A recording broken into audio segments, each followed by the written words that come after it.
അല്ല, ഞാനൊരു രാക്ഷസി തന്നെയാ. എന്നെ ചതിക്കുന്നവരോടും പിന്നിൽ നിന്ന് കുത്തുന്നവരോടും ആ സ്വഭാവം മാത്രം ഞാൻ കാണിക്കൂ. അല്ല, നിന്നെ പോലെ നന്മവരായിട്ട് ജീവിക്കാനൊന്നും എന്നെ കിട്ടില്ല. ഇപ്പൊ തന്നെ കണ്ടില്ലേ നിന്റെ വയറ്റി കുരുത്തതിന്റെ ജാതക ഗുണം.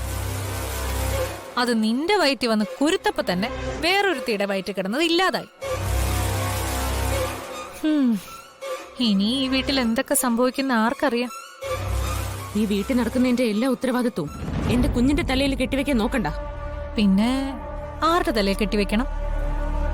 ഞാനത് നിന്റെ കുഞ്ഞിന്റെ തലയിൽ തന്നെ കെട്ടിവെക്കും. നിങ്ങൾ സന്തോഷിക്കേ, നല്ലതുപോലെ സന്തോഷിക്കേ. പക്ഷേ ഇതെല്ലാം തകർന്നടിയുന്നൊരു ദിവസം വരും, നോക്കിക്കോ. എന്തായാലും ഒരുത്തിയുടെ വിക്കറ്റ് നല്ല ഈസി ആയിട്ട് അങ്ങ് അടിച്ചുപോകും. ഇനി അടുത്തത് നിന്റെ വയറ്റി കിടക്കുന്ന ഈ വിക്കറ്റ്, അതും ഇങ്ങനെ തന്നെ തെറിച്ചു പോകും. ഇതിനുള്ള മറുപടി പറയാൻ എന്റെ കയ്യിന് അറിയാഞ്ഞിട്ടല്ല. ഓരോ തവണയും നിങ്ങൾ ഇതുപോലെ പറഞ്ഞും ചെയ്തും വെക്കുമ്പോ തല്ലി തല്ലി എന്റെ കൈക്ക് തന്നെ ഇപ്പൊ നാണക്കേട് തോന്നി തുടങ്ങിയിട്ടുണ്ട്.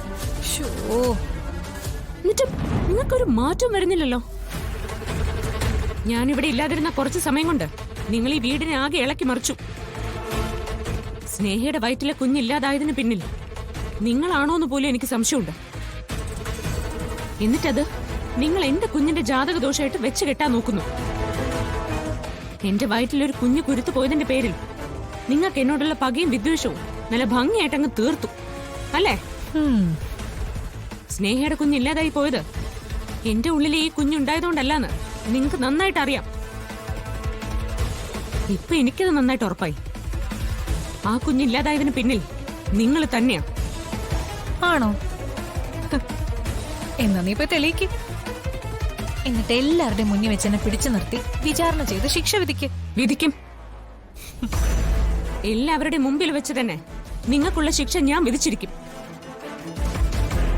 സ്നേഹയുടെ പ്രഗ്നൻസി അലസി പോയതിന് പിന്നിൽ നിങ്ങൾക്ക് എന്തെങ്കിലും പങ്കുണ്ടെന്ന് തെളിഞ്ഞ അതോടെ നിങ്ങളുടെ എല്ലാ കളികളും ഞാൻ നിർത്തും.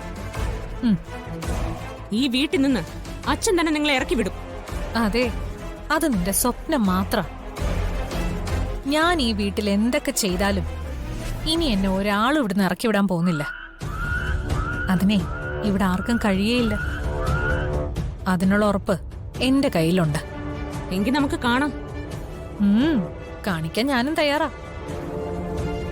ആദ്യം നീ എനിക്കെതിരെയുള്ള തെളിവ് കൊണ്ടുവാ.